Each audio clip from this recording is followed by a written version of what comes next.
একদম পুরো তেঁতুলবেড়িয়া, পুরো তেঁতুলবেড়িয়া, একদম সেই শ্মশান মাঠ আমাদের এরিয়াকে পুরো পুরো এইভাবে, পুরো এইভাবে, পুরো এইভাবে।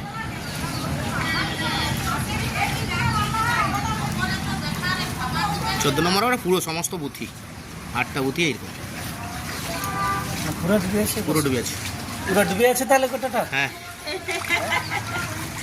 আমাদের এই পরশু রাত্রে পুরো একতলায় ঢুকেছে। এই অবস্থা সাধারণ মানুষের তাহলে কি অবস্থা? সবাই সাধারণ, এখন সবাই সাধারণ, যাদের এই নিচু ঘরটা তাদের আরো তো মানে কি বলবো, এই আছে তাদের তো আরো পরিস্থিতি খারাপ। কিছু ওভারফ্লো হয়ে একদম। চলো বাড়িতে চলো, আসো। হ্যাঁ চলো, এইটা চলো। এক লেয়ার, একটা লেয়ার ওই ওধার কোনে হাই ভোল্টেজ দাদা কালকে ডিউটি ছিল, সব ফ্রিজ ফ্রিজ সব উপরে তুলে দিচ্ছে। ও আচ্ছা, এটা হাই টেনশনও আছে, এবার হাই টেনশনও খুব ডেঞ্জার। ওই জন্য একটা লেয়ার কম করা হয়নি, এখনো দোতলার তো কোনো অসুবিধা হয়নি।